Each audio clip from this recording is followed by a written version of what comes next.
Alright, it's time for our newspaper headlines this morning, and we'll be starting with the Vanguard newspaper. Now on the Vanguard, we have FG secures $747 million loan for Lagos Calabar Highway. FG targeting food sufficiency through PPP, says the information minister. No one single-handedly made Buhari president in 2015, says ex-SGF boss Mustafa. Construction of Eastern Rail Line corridor begins. And still on the headlines of the Vanguard, we have 2027, don't underestimate Tinubu, Ribadu warns opposition. With riders, ADC slams presidency over alleged plot to overthrow Tinubu, says it's ploy to repress opposition.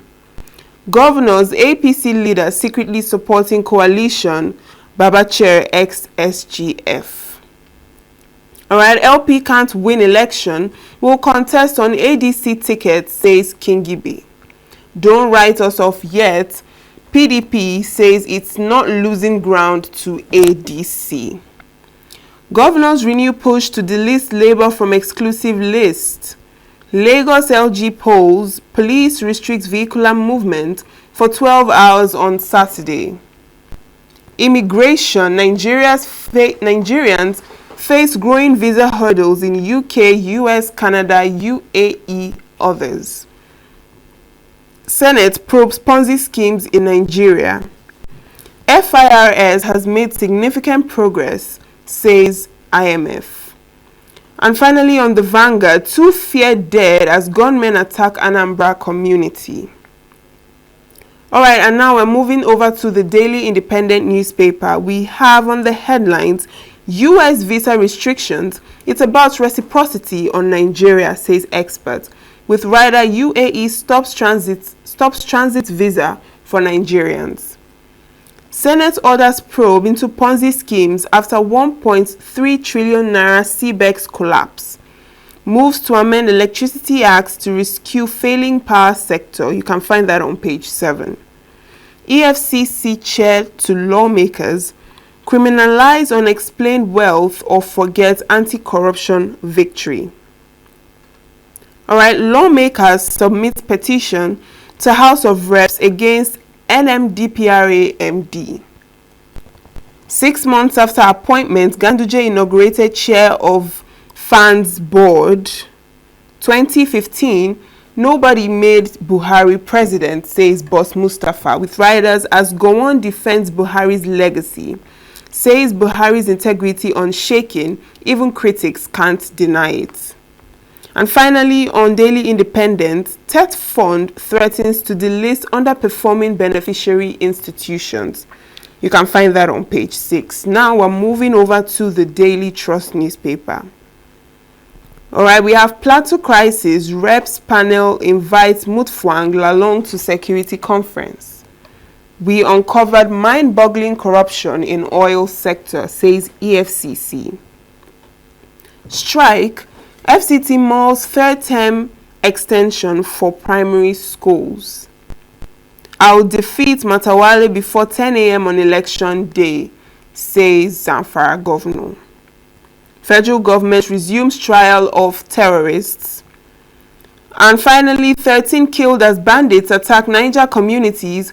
30 gunmen neutralized in Katsina. You can find that on page 6 of the Daily Trust newspaper. And now to The Guardian.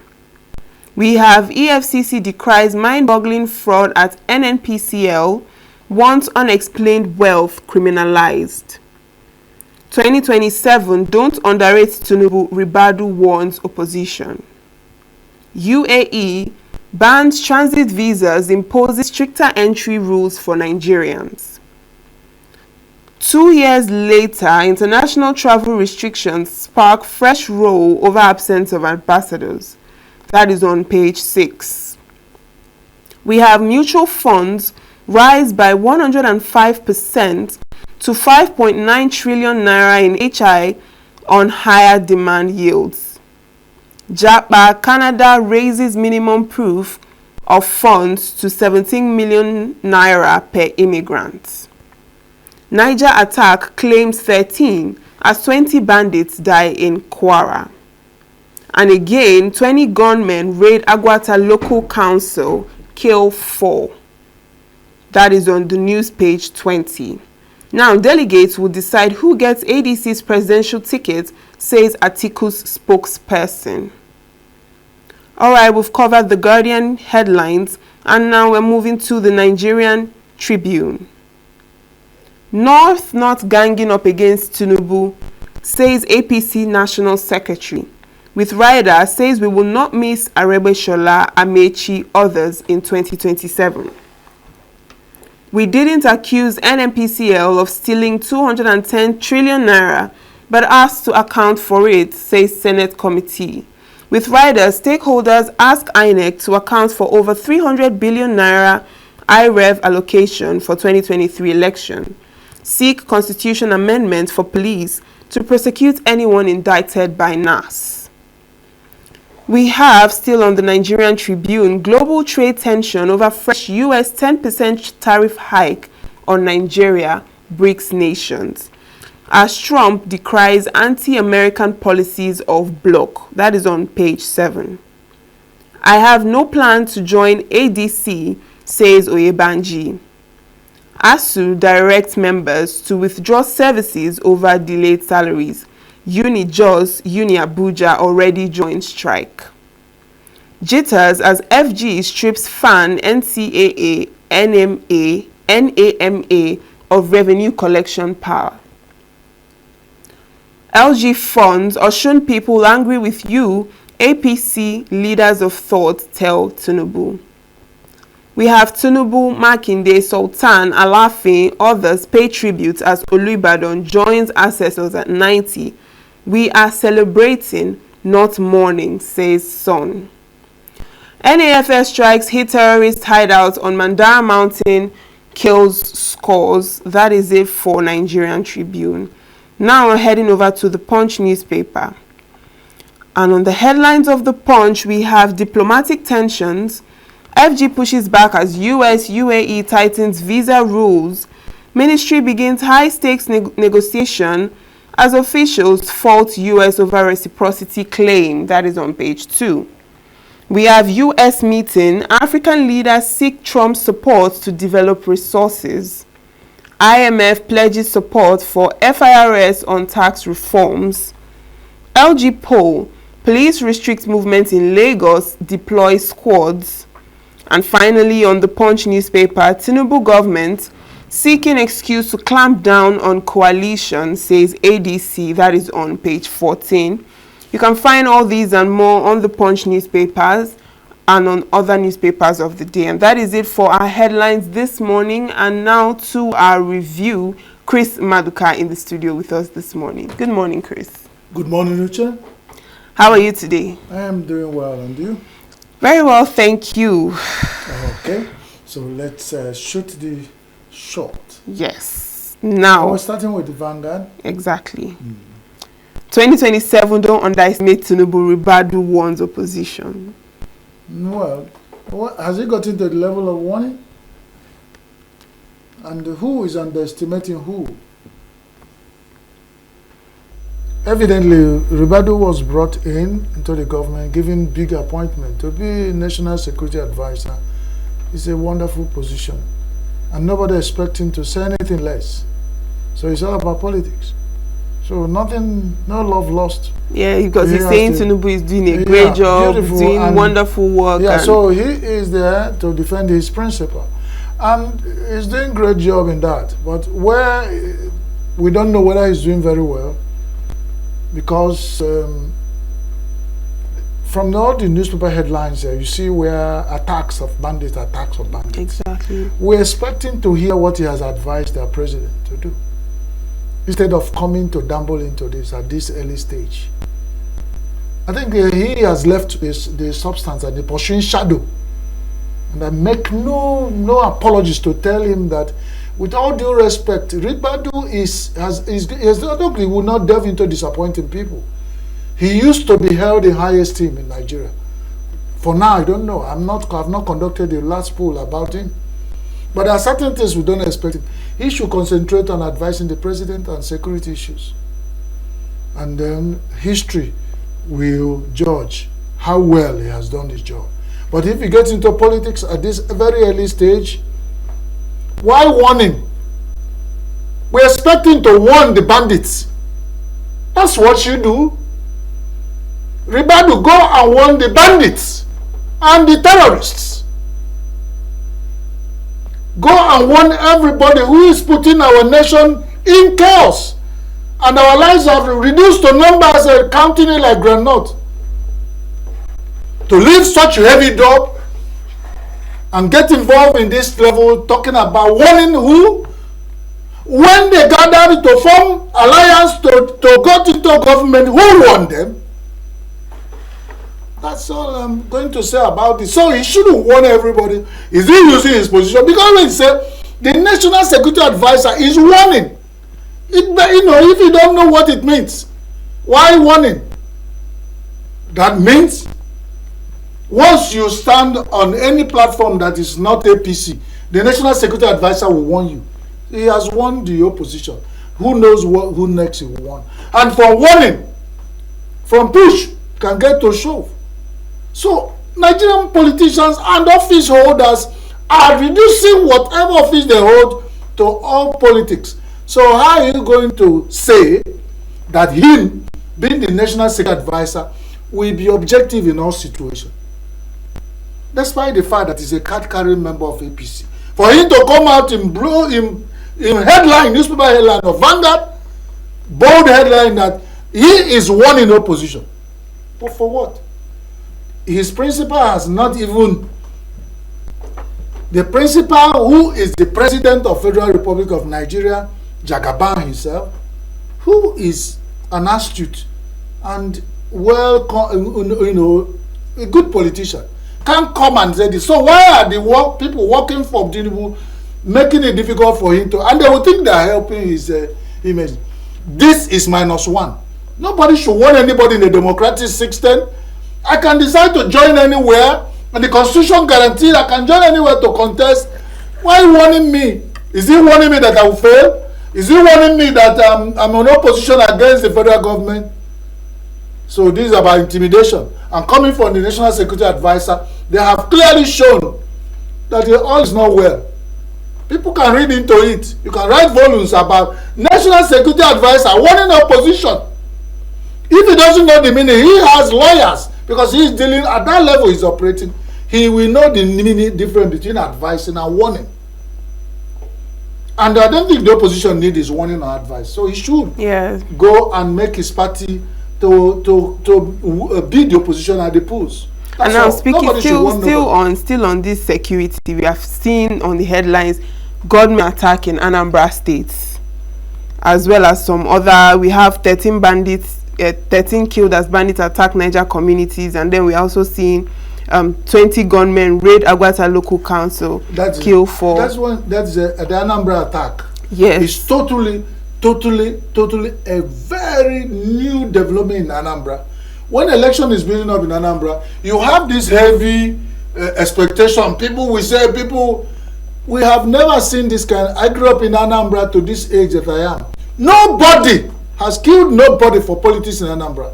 Well, I hope this is not about politics. Well, some people have the opinion that it's what Soludo said about these attacks coming from Igbo people, the people living in the community, or the Igbo indigenous. Well, nobody should, whatever the governor is saying, nobody should use, spite, cut your nose to spite your face.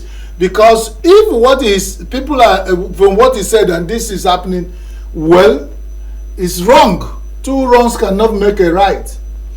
He is an individual in the first place. He was this viral video and the news going around. He addressed a group of Igbo people in abroad, I don't know what place, where he's saying that whatever is happening in Igbo land cannot be ethnically profiled against one tribe, causing it. That they find out that what is happening in Anambra are caused by Igbo people. Yes. So he held his own opinion, and nobody should use by coming to kill people to prove that him the governor wrong. I mean, it's totally crazy to think that way. I'm only saying, if it's linked with November election, this is totally a different thing. So even Soludo himself should know that no election in Anambra State has consumed anybody. Because Anambra people are very, very, very, very, very enlightened voters. They know what they want. No matter how you come, if you bring billions into Anambra, they will whack the money down. Few minutes to election, they will decide who they vote. That's how it is. He himself, as Soludo, was initiated into that. When he jumped from being CBN governor to want to go and pick a ticket of Anambra State government, he was initiated. And he passed through that apprentice level until he got the ticket. So Anambra governorship is not what you jump in and pick.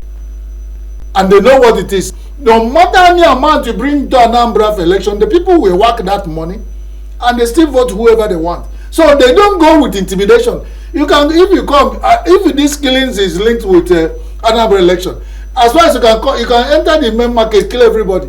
At the end of the day, they will vote. Anambra people will vote who they want.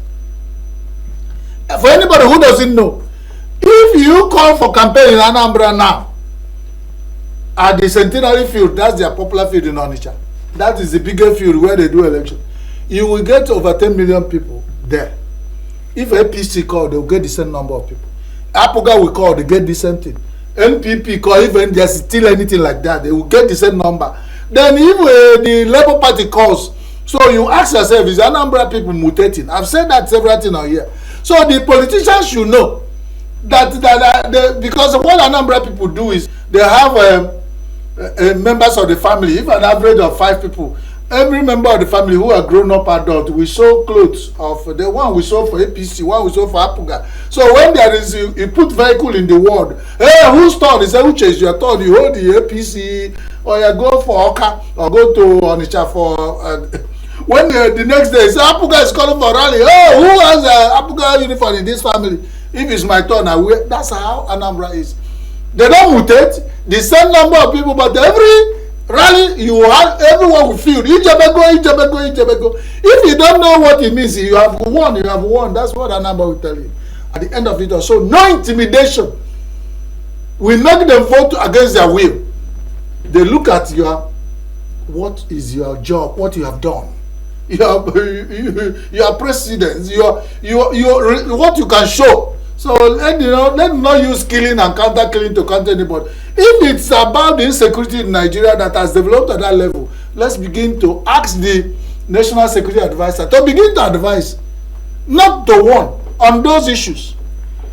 All right, now we have this immigration issue. Nigerians face growing visa hurdles in UK, US, Canada. We still have the US visa restrictions, and now the experts are saying it's all about reciprocity. I said that yesterday when this came up. I said, use what you want. No, as if I'm not an expert, but I said that Nigerians should begin to tell ourselves the truth. Nigeria is one of the most difficult countries to get visa to come.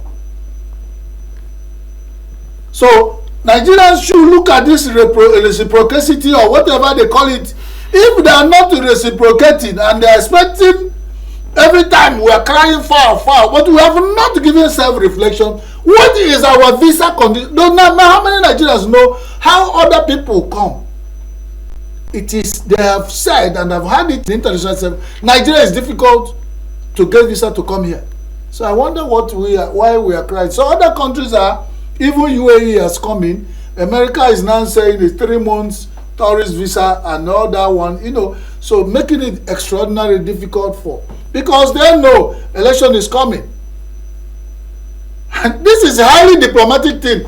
People will come here and cause trouble and take their families away. This is part of what they call the thing that foreign communities, the international communities are telling Nigeria. You better get your country safe. Don't just be in Abuja hoping that you cause trouble with things they say and do, and you pick your family and put them, drop them in America. America is saying, UAE are saying, those cheap places they find easy to go, are saying, watch it, because it's not going to be business as usual. So that is even underlined how I am reviewing and seeing it. So it's not about you wanting to travel. Anybody, they are saying Nigeria election is, Nigeria has zeroed down to 2027 in 2025. So the countries are also looking at their eyes, because what will happen now, all of them in Abuja will send their families away and come here to recruit out who will go and win election for them.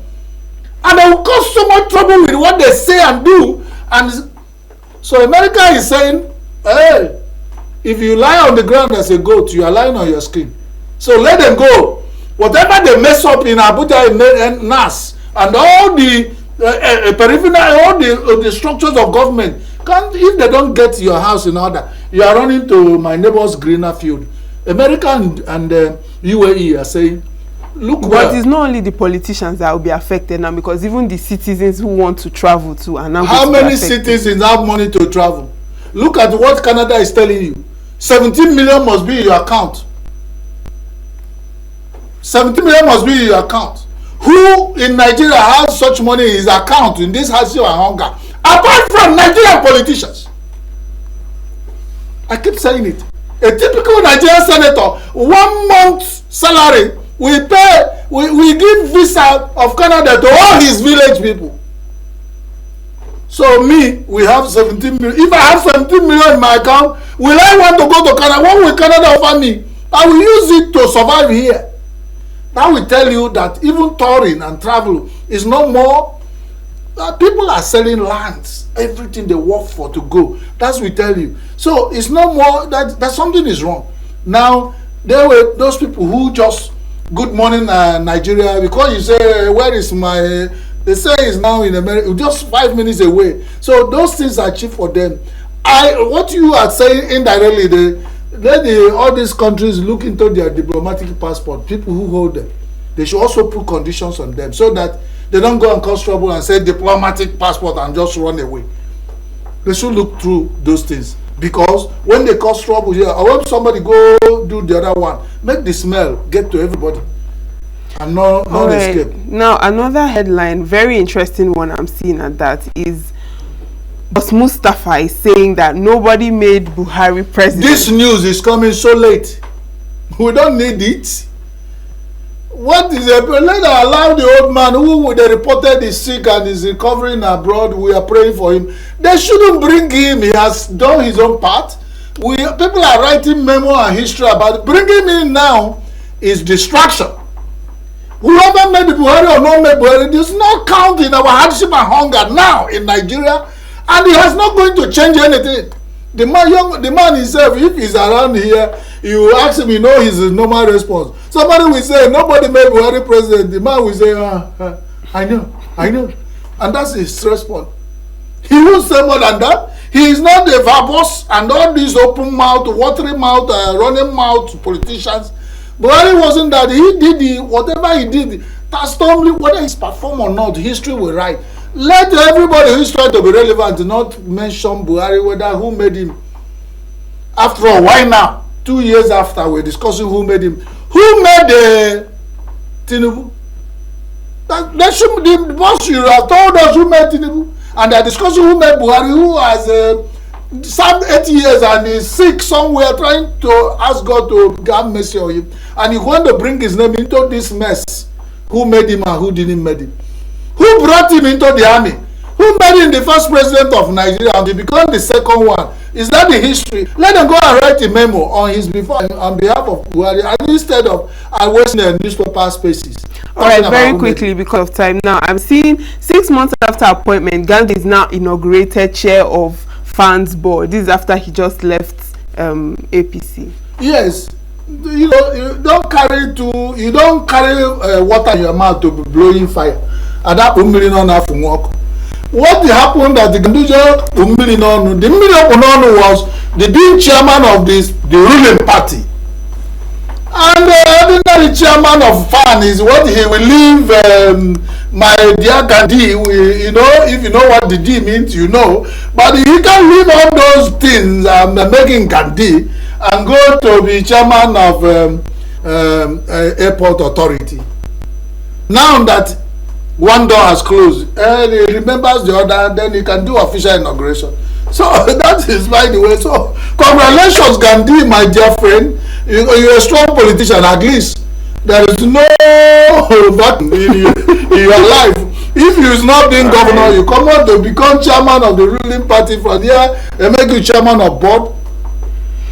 Just remember us. That some of us who have not even, some graduates in Nigeria, 12 years after graduation, have not got tested the first job, not even as intern. But you, another statesman, is from one job. Are you thinking about the future? Why must BH even ask? Why must Gandhi be the chairman of FAN? Is it that there's no other person in Nigeria? All right, Chris, thank you so much for your. We've run out of time, so we can't take all the other ones. Yes, we have. Nigerian National Airlines. There's so much to talk about. We can't exhaust everything, but thank you so much. We uncovered mind-boggling corruption in our sector, EFCC. Mind-boggling. Let your mind not boggle. There is corruption in oil and gas, sleaze, and even heavy. If you are discovering it now, EFCC, then it becomes suspicious whether even working. If you only discover now, there is mind-boggling corruption in oil and gas in Nigeria, you become a suspect. You would have told us there has been mind-boggling corruption, and you are just ready to tackle it now. That would have been more. Thank you, and God bless you. All right, thank you, Chris. All right, and that is it for our newspaper review this morning. See Nature TV. News in your pocket.